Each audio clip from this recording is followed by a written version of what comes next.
Hello friends, गतिमान technical hub पर आपका बहुत बहुत स्वागत है। और जैसा कि पिछले वीडियो में पार्ट 5 में हमने आपको कैलिपर्स पढ़ा दिया है। कैलिपर्स के सभी प्रकार और भाग पढ़ाए गए थे, इम्पोर्टेंट तरीके से बताया गया था, तैयार किया गया था। उसके बाद नेक्स्ट वीडियो में यानी आज की वीडियो में हम पढ़ेंगे ट्राई स्क्वायर, जिसे हिंदी में कहते हैं गुनिया।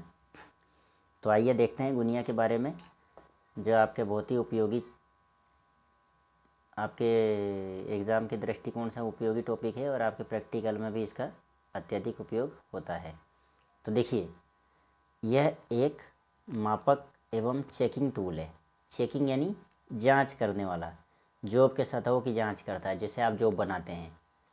इसमें उच्च कार्बन इस्पात यानी हाई कार्बन स्टील की एक पतली ब्लेड होती है, जो मृदु इस्पात यानी माइल्ड स्टील या ढलवा लोहा, ध्यान रखना ये भी दो तरह से बनती है, या तो माइल्ड स्टील का बना रहेगा या ढलवे लोहे का बना रहेगा, कास्ट आयरन का।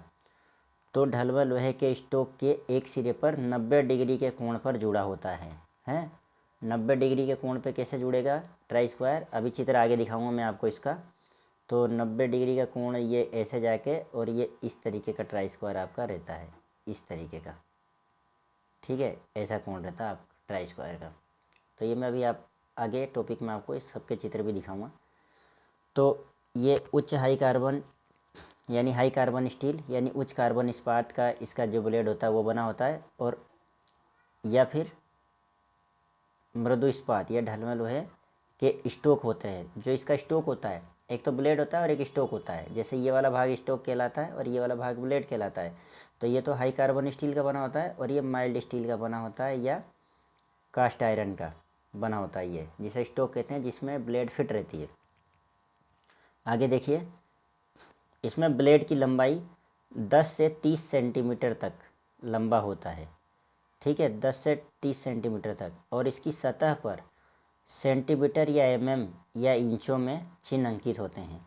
जो ब्लेड होता है उस पर अलग अलग तरह के ट्राई स्क्वायर होते हैं, किसी पे सेंटीमीटर में निशान होता है, किसी पे एमएम में होता है और किसी में इंच में होता है, और कोई प्लेन भी होता है, प्लेन सपाट। जैसे आपके आईटीआई के अंदर आप अधिकतर प्लेन से ही जॉब बनाते हो, जो आप ये फाइलिंग वगैरह की जॉब बनाते हो, सतह जॉब के परिष्कृत करते हो, तो उस वहाँ पे आपको जो ट्राई स्क्वायर मिलता है अधिकतर प्लेन ही मिलते हैं, ठीक है।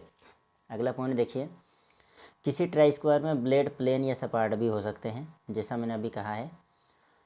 ट्राई स्क्वायर का साइज इसके ब्लेड की लंबाई से प्रकट किया जाता है। वेरी इंपॉर्टेंट पॉइंट है ये, थोड़ा सा ध्यान देना इस पर है, इस पॉइंट पे थोड़ा सा ध्यान देना आप, कि ये पॉइंट बहुत इम्पोर्टेंट है आपका।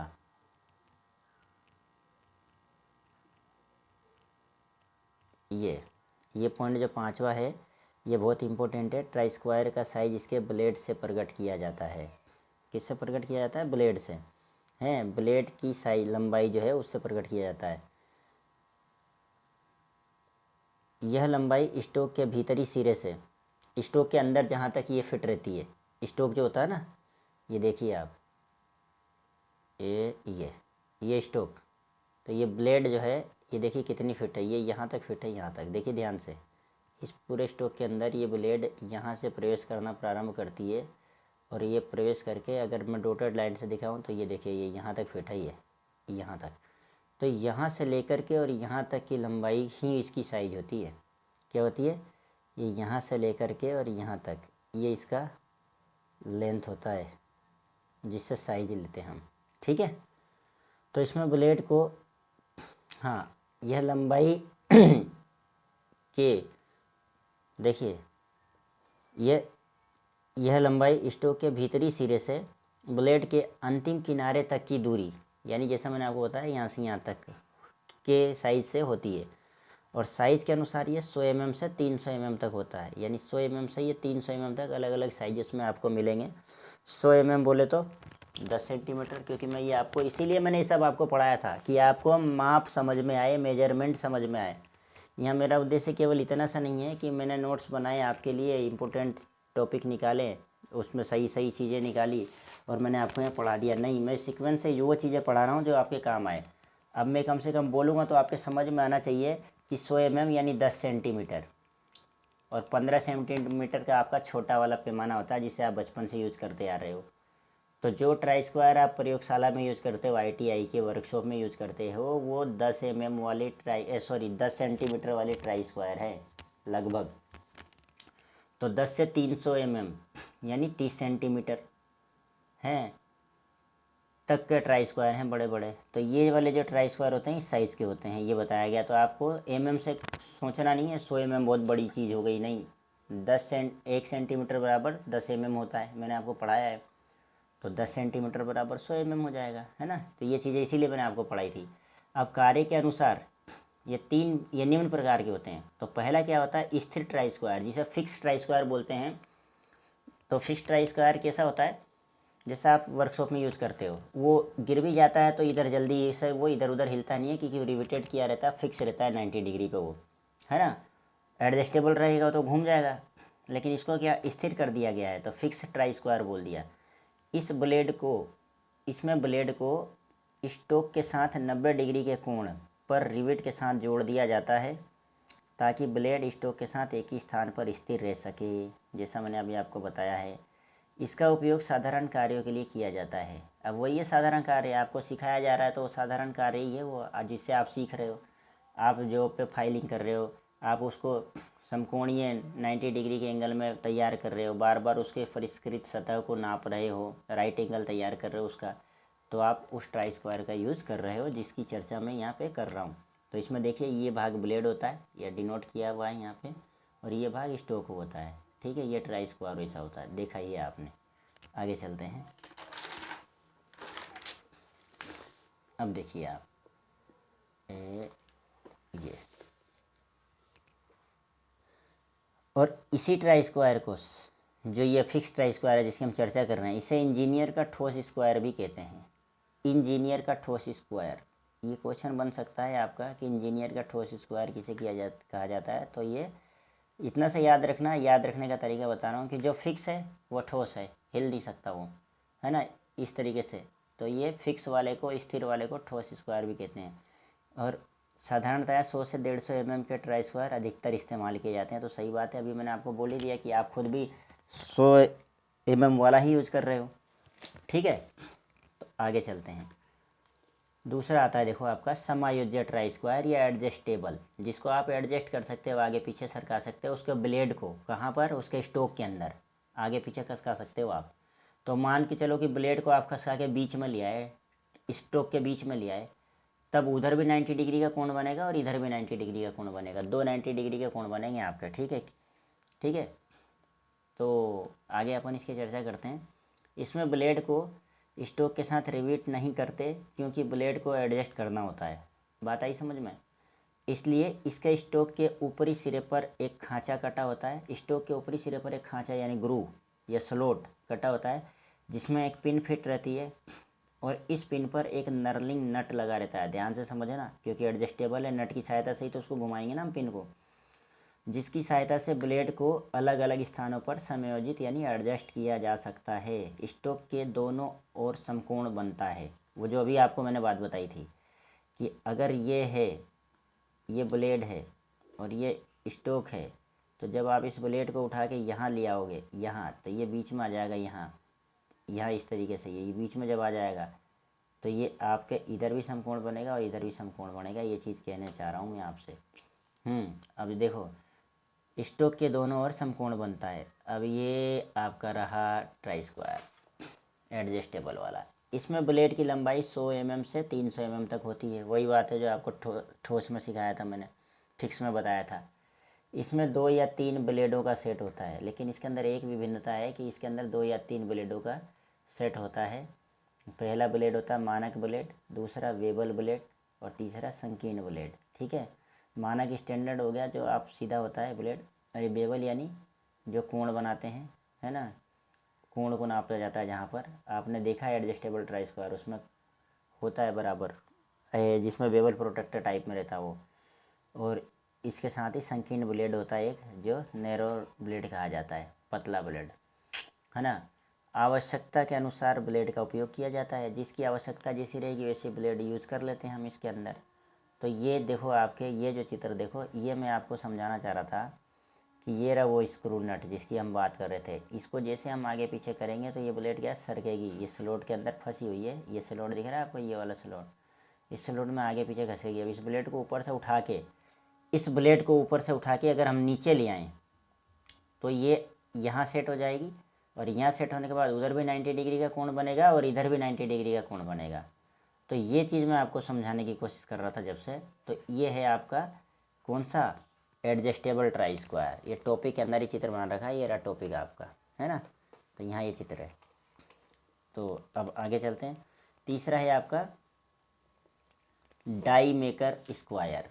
कौन सा है, डाई मेकर स्क्वायर। इसके अंदर क्या है, इसका उपयोग डाई एवं पंच आदि बनाने में किया जाता है। जो डाई होते हैं, पंच होते हैं, उनको बनाने में इसका उपयोग किया जाता है। इसमें 2 स्क्रू लगे होते हैं। अब देखो इसके अंदर क्या होता है, 2 स्क्रू लगे होते हैं नीचे, कहाँ, स्टोक में। इसका चित्र भी ये रहा, मैं भी बताता हूँ। छोटे स्क्रू की सहायता से ब्लेड को स्टोक के साथ समकोण से कुछ अधिक मात्रा के कोण पर सेट कर सकते हैं। अब इसमें 2 में से एक तो छोटा स्क्रू रहता है और एक बड़ा स्क्रू रहता है, ठीक है। तो छोटे स्क्रू के साथ क्या होता है कि आप इसको समकोण से थोड़ा ज़्यादा, यानी समकोण 90 डिग्री का कोण है तो आप 100 पे, 95 पे ऐसे सेट कर सकते हो इसको, है ना। तो समकोण से कुछ अधिक कुछ कम पर सेट कर सकते हैं। इसका उपयोग स्थिर ट्राई स्क्वायर एवं समायोज्य ट्राई स्क्वायर के समान भी किया जा सकता है। यानी इसका उपयोग तो वो दोनों काम तो करेगा ही, लेकिन अगर मान लीजिए हमें 95 के कोण पे सेट करना है तो वो भी काम हो जाता है इस पर। ये देखिए, ये है आपका डाई मेकर ट्राई स्क्वायर। तो ये आपका बड़ा स्क्रू है और ये छोटा स्क्रू है। इसकी सहायता से बता रहा था मैं अभी आपको कि थोड़ा सा इस स्टोक को या ब्लेड को समायोजित करके कोण के मान को बढ़ाया जा सकता है या घटाया जा सकता है। ये जो 90 डिग्री का कोण है ना, इसको बढ़ाया या घटाया जा सकता है, ठीक है। ये जो 90 डिग्री का कोण है, तो इसमें ये ब्लेड है, ये स्टोक है लिखा हुआ सीधा, ये बड़ा स्क्रू है, बड़ा स्क्रू है ये, और ये छोटा स्क्रू है, ठीक है। तो ये चीज़ें देख लो आप।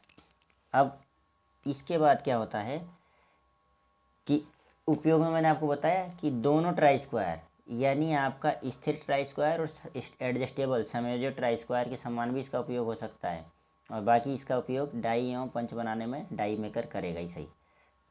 चौथा है आपका एल स्क्वायर। ये थोड़ा सा इम्पोर्टेंट है, आपको इस क्वेश्चन के दृष्टिकोण से प्रश्न पूछ सकता है। एल स्क्वायर एक सिंपल स्क्वायर है, जबकि यह माइल्ड स्टील का बना होता है, यानी मृदु इस्पात का, और इसका आकार 1.5 mm मोटाई होती है इसकी। क्या होती है, यानी 1.5 mm, बहुत छोटा मान होता है।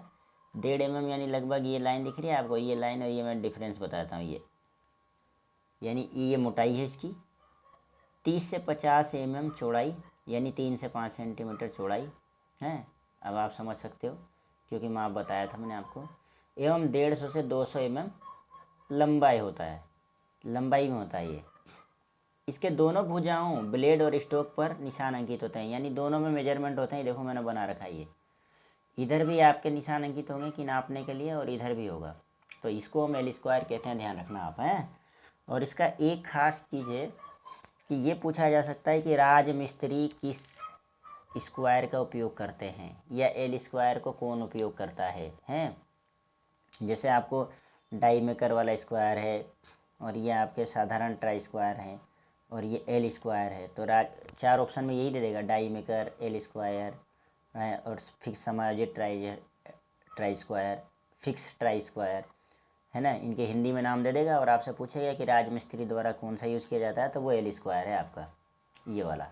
जहाँ लिखा भी है मैंने, इसका उपयोग अधिकतर ड्राइंग विभाग, चित्रांकन डिपार्टमेंट जो होता है, चित्रांकन विभाग जो होता है, वहाँ भी इसका उपयोग करते हैं। सीट मेटल में भी इसका उपयोग करते हैं, जहाँ चद्दर वगैरह, लोहे की चद्दरों का काम होता है। बढ़ई तो इसका उपयोग करेंगे, दर्जी भी इसका उपयोग करते हैं, और इसका उपयोग राजमिस्त्री भी करते हैं। कौन करते हैं, राजमिस्त्री। आगे चलिए, आगे आपके ये ट्राई स्क्वायर दी एंड हो गया, यही ट्राई स्क्वायर का था। और इसके अंदर देखिए, एक ट्राई स्क्वायर की शुद्धता कैसे चेक करेंगे हम, शुद्धता कैसे चेक करेंगे, तो ये मैंने सोचा कि आपको मैं समझा दूंगा, लिखने वाली बात तो है नहीं, क्योंकि आप ट्राई स्क्वायर की शुद्धता चेक करते हो सरफेस प्लेट पर, 90 डिग्री की जांच करते हो ना आप, उसको उठा के किनारे पर लगाते हो सरफेस प्लेट के। तो दो तरह से चेक होती है हैं ट्राई स्क्वायर। किसी जॉब को बनाने से पहले हम ट्राई स्क्वायर की शुद्धता क्या चेक करते हैं कि ये 90 डिग्री के कोण पर समायोजित है कि नहीं, ये 90 डिग्री का कोण बना रहा है कि नहीं, कहीं ऊपर नीचे हो गया है क्या, कम ज़्यादा हो गया तो हमारा एंगल ख़राब बनेगा जॉब का। तो इसके लिए क्या करते हैं हम, इसकी शुद्धता चेक करते हैं। तो पहली विधि है मास्टर ट्राई स्क्वायर से। अब मास्टर ट्राई स्क्वायर क्या होता है कि देखो ये क्या होता है कि मास्टर ट्राई स्क्वायर की यथार्थता, जो मास्टर ट्राई स्क्वायर है किसी जॉब की यथार्थता या साधारण ट्राई स्क्वायर की यथार्थता मास्टर ट्राई स्क्वायर के द्वारा चेक किया जाता है, क्योंकि मास्टर ट्राई स्क्वायर का जो ब्लेड होता है और स्टोक की फिटिंग होती है वो इतनी यथार्थता यानी इतनी एक्यूरेसी में बनाई जाती है, 90 डिग्री के कोण पर जुड़े होते हैं ये, और बहुत ही ज़्यादा यानी मिनट की यथार्थता में, डिग्री भी नहीं, 90 डिग्री से छोटा होता है मिनट, है ना, बताया था ना मैंने आपको, 1 मिनट बराबर 60 डिग्री में मान चेंज करके आपको मैंने सारा कुछ बताया था पहले, जिस दिन मैंने आपको पहले दिन पढ़ाया था। तो है समकोण 90 डिग्री, फिर हम 1 डिग्री को 60 भागों में बांट देते हैं, फिर मिनट प्राप्त कर लेते हैं, तो मिनट की यथार्थता में बनता है ये आपका मास्टर ट्राई स्क्वायर। तो उसमें देखिए क्या होता है कि बहुत यथार्थता से होता है, तो जिससे ब्लेड एवं स्टोक दोनों की ही मापने वाली सतह इंच के लाखवें भाग तक सीधी होती है, यानी बहुत ज़्यादा परिशुद्ध होता है। यह विधि वहाँ प्रयोग में लाई जाती है जहाँ ट्राई स्क्वायर में अधिक यथार्थता की आवश्यकता होती है। तो आप मास्टर ट्राई स्क्वायर को उठाएंगे और अपने दूसरे साधारण ट्राई स्क्वायर को दोनों को उल्टा जब करके चिपकाएंगे तो उनके बीच में जो ब्लेडें चिपकेंगी एक्यूरेसी रहना चाहिए, गैप नहीं आना चाहिए। इस तरह से भी चेक करते हैं। दूसरा आपकी विधि है चेक करने की सरफेस प्लेट के द्वारा। अब सरफेस प्लेट की विधि द्वारा तो मैं आपको क्या बताऊँ, अभी आप खुद ही जानते हो इस चीज़ को, कि आप उठाओगे अपने ट्राई स्क्वायर को और उठा के सरफेस के किनारे पर लगाओगे 90 डिग्री के कोण बनते हुए, तो वहाँ आपके स्टोक और ब्लेड दोनों उसके किनारों से चिपक जाना चाहिए हैं। अगर कहीं गैप आ रहा है तो फिर आप क्या करोगे, अगर आपका फिक्स ट्राई स्क्वायर है तो थोड़ी सी हैमरिंग करके सही करने की कोशिश करोगे, है ना, तभी जाके काम करते हो आप। नहीं तो फिर अगर एडजस्टेबल है तो आप उस हिसाब से एडजस्ट कर लोगे उसको स्क्रू के द्वारा, ठीक है। तो ये तरीका हो गया आपके ट्राई स्क्वायर की शुद्धता की जांच करने की। अब बात आ जाती है एक प्रिकॉशंस की, यानी सावधानियाँ यानी ट्राई स्क्वायर की क्या सावधानियाँ, उसका रख रखाव क्या है। तो ये भी है ना, मैं आपको बता देता हूँ। जैसा मैंने आपको कल स्टील रूल का लिखाया था सेम वैसा ही कंडीशन है उसका भी, क्योंकि ट्राई स्क्वायर को अन्य कटिंग टूलों के साथ नहीं रखना, अन्य कटिंग टूलों के साथ नहीं रखना चाहिए। क्यों, क्योंकि वही स्क्रैचेस वगैरह आ जाएंगे, निशान हो जाएगा, ख़राब हो जाएगा, अच्छा नहीं लगेगा हैं, इसलिए उसको कटिंग टूल के साथ नहीं रखते हैं। कार्य करने से पहले और बाद में इसे अच्छी तरह साफ़ कर लेना चाहिए। तो वो तो सही बात है, हम जब उससे काम कर रहे हैं तो हमें साफ़ कर लेना चाहिए। अभी खाना भी खाते हैं जिस बर्तन में, हम उसको भी तो साफ़ करते हैं कि नहीं करते हैं। तो कोई भी चीज़ अगर हम यूज में ले रहे हैं तो हमारी नैतिक कर्तव्य बनता है तो कि साफ़ कर लेना चाहिए। ये कहने वाली बात तो है नहीं, लेकिन फिर भी कह के बताना पड़ता है, क्योंकि बहुत से लोग होते हैं जो नहीं करते हैं, है ना। और इसे गिरने से बचाना चाहिए, क्योंकि अगर आप गिराएंगे तो उसका क्या एंगल डिस्टर्ब हो जाएगा, है ना। 90 डिग्री का जो एंगल है, मान लीजिए स्टोक की तरफ से गिर गया तो वो अंदर चला जाएगा, या ब्लेड की तरफ से गिर गया तो वो अंदर बाहर हो जाएगा। तो इसलिए गिरने से बचाना चाहिए। ये मेजरमेंट और कटिंग टूल वेरी इंपॉर्टेंट, इन्हें कभी गिराना नहीं चाहिए, ध्यान से सावधानी से यूज करना चाहिए हैं। इसे कभी भी हथौड़े की तरह प्रयोग नहीं करना चाहिए। अब पता चला आप नाप रहे थे, जॉब की माप ले रहे थे, और कहीं ज़रूरत पड़ गई छोटे मोटे ठोक ठाक करने की, जैसे जो भी आपका थोड़ा आप सोच रहे हो कि टेढ़ा यार हल्का सा इसको सेट कर लेते हैं, या कोई भी वस्तु जहाँ आपको ज़रूरत लगी, आपको हैमर नहीं मिला, आपने क्या करा, ब्लेड पकड़ा और स्टोक मोटा है यार, वेट है, उसी से ठोकना शुरू कर दिया कहीं भी। तो वो काम मत करना मेरे भाई, बहुत गलत हो जाता है, फिर वो क्या है डिस्टर्ब हो जाएगा, है ना। तो सावधानी में आता है, इसको कहते हैं ना स्टील रूल का प्रयोग पेचकस की तरह ना करें, तो प्लीज़ ट्राई स्क्वायर का प्रयोग हैमर की तरह ना करें हैं। चलिए आगे। उसके बाद देखो आपका और क्या सावधानी हो सकती है, विचार करो आप। देखो मेरे को जहाँ तक याद आ रहा है क्या होगा, हाँ, इसके भी ब्लेड को आप पेचकस की तरह यूज मत करो, क्योंकि ये भी पतला ही होता है ब्लेड, है ना। तो ये इसका भी ध्यान रखना। और ट्राई स्क्वायर का प्रयोग करते समय इसके ब्लेड को जॉब की सतह पर रगड़ना नहीं चाहिए, बल्कि उठा उठा कर धीरे धीरे रखना चाहिए। तो होता है ना, ब्लेड को रगड़ रहे हैं जॉब पे, तो जॉब पे भी निशान आ रहा है और ब्लेड की एक्यूरेसी भी खराब होगी। इसलिए ये सभी इसकी सावधानियां हैं। और कार्य समाप्त होने के पश्चात आपको लास्ट और अंतिम पॉइंट बताया जा रहा है कि आप क्या करेंगे, क्या करेंगे आप इसको साफ़ करके हल्का ऑयल लगा के रख देंगे ताकि इसमें भी जंग न लगे। ठीक है, तो ये आज यहाँ पर आपका चैप्टर समाप्त हुआ। कौन सा चैप्टर समाप्त हुआ? माप और मापक औजार हैं। माप और मापक औजार विस्तार पूर्वक समाप्त हुआ है। ये मैंने मतलब शॉर्ट फॉर्म में घास नहीं काटी है, आपको इतना पढ़ाया इसमें कि यहीं से क्वेश्चन मिल जाएंगे आपको। ये आज इस चैप्टर का एंड हो गया, चैप्टर क्लोज हो गया, ये है ना आपके। अब हम नेक्स्ट आपको कल की वीडियो में देखूंगा कि आपके लिए क्या इम्पोर्टेंट है, उस हिसाब से मार्किंग एंड मार्किंग टूल्स लेके आऊँ कि मेजरमेंट वाली चीज़ें लेके आऊँ, ये मैं कल बताऊंगा आपको। तो इसी के साथ आप पढ़ाई करते रहिए, अच्छे से रहिए, फर्स्ट क्लास, और ध्यान दीजिए अपनी पढ़ाई पर। और यार लाइक और कमेंट्स तो कम से कम कर ही दीजिए, क्योंकि बताइए मुझे कि और किस चीज़ की वांट्स है, नीड्स है ना। तो चलिए, इसी के साथ धन्यवाद। आपका दिन मंगलमय हो, आप अच्छे से पढ़ाई करें, तरक्की करें। जय हिंद।